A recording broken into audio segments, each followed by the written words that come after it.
Ismail punya usul, Pak, tunggu, apalagi nak, tolong buka ini tanganku, tolong buka kakiku. Kenapa?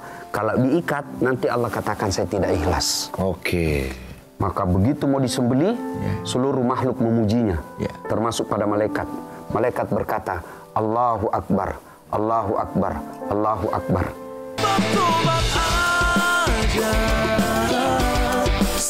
Gimana ilmunya? Itu nightmare buat dia. Mimpi buruk. Mimpi buruk. Ya.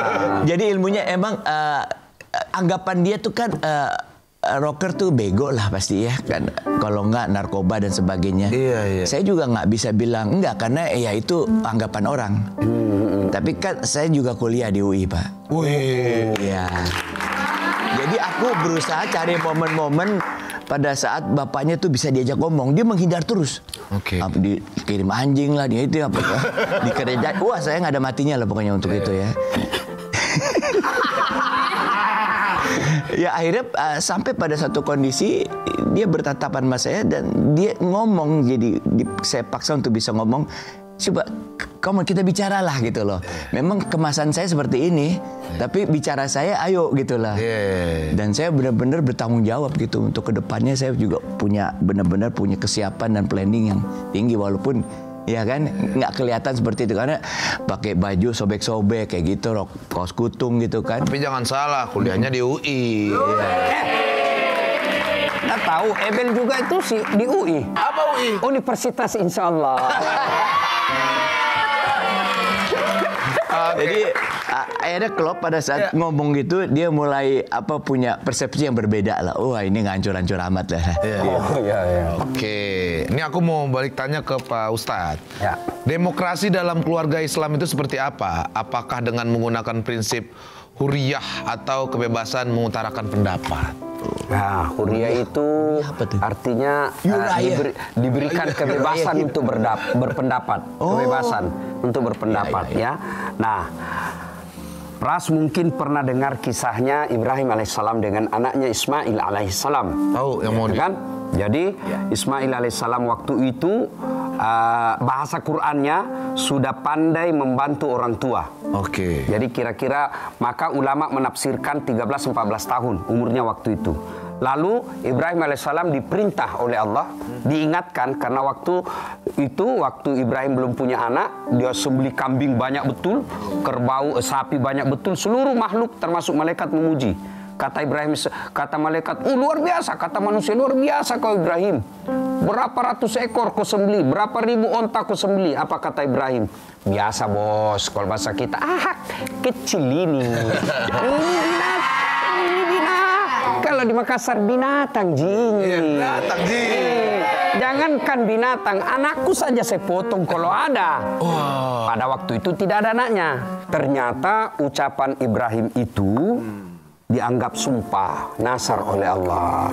Ketika datanglah perintah Allah, hadir anaknya yang lama ditunggu 14 tahun, turun perintah Allah. Ibrahim, kau pernah nasar dulu toh? Kalau ada anakmu saya potong, kalau ada anakku saya potong. Sekarang ada anakmu, buktikan itu janjimu, potong itu. Wah, tanggal 8 Zulhijjah itu Ibrahim bangun. Ini mimpi atau wahyu? Ini mimpi atau wahyu? Mikir-mikir. Kalau ini mimpi, kenapa jelas sekali? Kalau ini wahyu, kenapa anak disuruh potong? Kalau anak 4, enak. Bisa pilih mana yang paling nakal.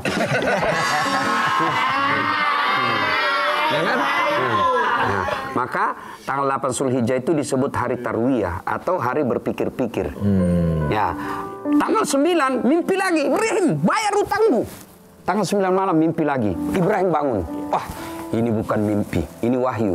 Yakin dia. Maka tanggal 9 Zulhijjah sekarang itu disebut hari Arafah atau hari keyakinan. Tanggal 10 Zulhijjah Ibrahim panggil anaknya. Semalam saya mimpi diperintah Allah, wahyu untuk menyembelih kamu. Menurutmu bagaimana? Kira-kira kalau anak zaman sekarang pasti lain jawabannya. Saya diperintah untuk sembelih kamu nak. Bagaimana menurutmu? Oh, kenapa saya pak? Kakekku aja yang sudah tua. sudah tua. Sebentar lagi meninggal. Itu aja. Saya masih muda. Ini yang disebut anak yang cerdas. Anak cerdas. Tapi Ibrahim Atau sebelum kan bapaknya yang mimpi kan bapaknya lah. ya. Saya mimpinya lain, Pak. Karena Ibrahim waktu minta anak, beliau minta Rabbi habli minas solihin. Ya Allah, berikan hamba anak yang soleh, bukan anak yang pintar. Berikan kami anak yang soleh. Karena anak soleh, apa jawaban Ismail alaihissalam waktu itu? Pak, kalau ini perintah Allah, jangan ragu. Laksanakan, insya Allah Bapak mendapati saya anak yang sabar. Dengan catatan, Pak, dia minta ada catatannya. Satu, tolong sembelih saya pakai pisau yang tajam supaya saya tidak lama menderita. Dua, tolong tutup matanya Bapak, karena kalau buka saya khawatir Bapak tidak mampu lakukan. Yang ketiga, tolong ikat saya kaki dan tanganku supaya saya tidak meronta-ronta, pasti kesakitan. Yang keempat, tolong baju yang saya pakai jangan kena darah, karena nanti dilihat ibu saya dan ingat terus. Potong, Karena tidak mempan. Ibrahim potong lagi, keras betul. Kata Ismail, Bapak main-main kali. Enggak, sudah keras sekali.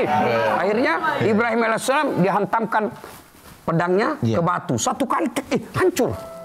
Leher nggak bisa. Akhirnya Ismail punya usul. Pak, tunggu dulu. Apalagi nak, tolong buka ini tanganku, tolong buka kakiku. Kenapa? Kalau diikat, nanti Allah katakan saya tidak ikhlas. Maka begitu mau disembelih, seluruh makhluk memujinya, termasuk pada malaikat. Malaikat berkata, Allahu Akbar, Allahu Akbar, Allahu Akbar. Kemudian dijawab oleh Ibrahim alaihissalam, La ilaha illallah, Wallahu Akbar. Lalu dijawab oleh Ismail alaihissalam, Allahu Akbar, walillahilham. Itulah kalimat talbiyah. Itulah kalimat takbir kalau lebaran. Allahu Akbar, Allahu Akbar, Allahu Akbar. Malaikat, La ilaha illallah, Wallahu Akbar Ibrahim. Allahu Akbar, walillahilham Ismail. Nah, apa poinnya di sini? Itu tadi demokrasi. Bayangkan, sudah wahyu, sudah perintah Allah. Bapaknya masih nanya anaknya.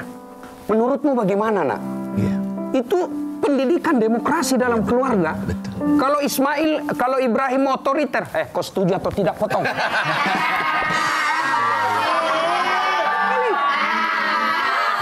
Ini sudah wahyu, sudah nyata-nyata perintah Allah, masih dia tanya anaknya.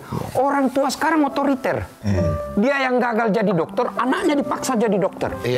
Kau harus jadi dokter, pokoknya.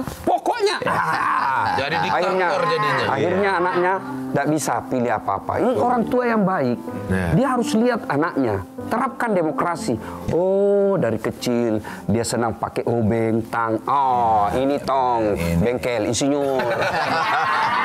Insinyur sipil dia. Oh, dari kecil senang pegang biola. Musisi. Dari senang pandai melukis. Pelukis. Dari senang pegang mic, tidak Ustaz. Bukan penyanyi. Lihat bakatnya.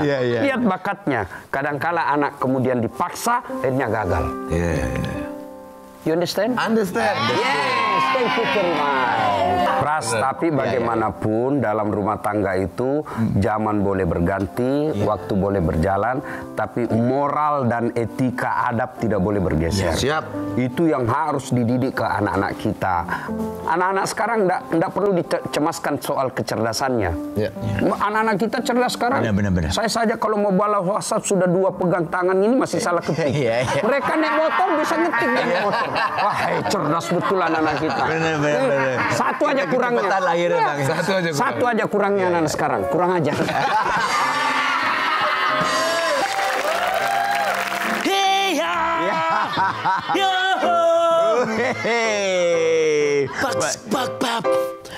Babski Bop. Babski Bop. Come on everybody. Babski Bop. Come on everybody. Babski Bop. Preman. Yo. Babski Bop. Metral. Kurang. Babski Bop.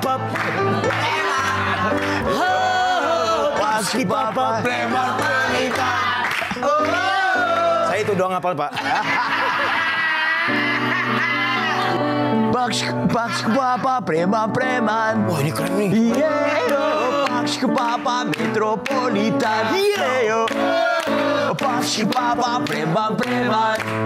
Yeah, Paks Papa Metropolitan. Come on, man. Dari lorong-lorong yang sempit, dalam kehidupan malam selalu siaga. Setiap saat selalu sigap, terjang bahaya, siapapun dihadapinya. Nyanyi semua. Paks Papa preman. Come on, everybody. Yeah, Paks Papa Metropolitan. Come on, everybody. Paks Papa preman. Yo, Paks Papa Metropolitan.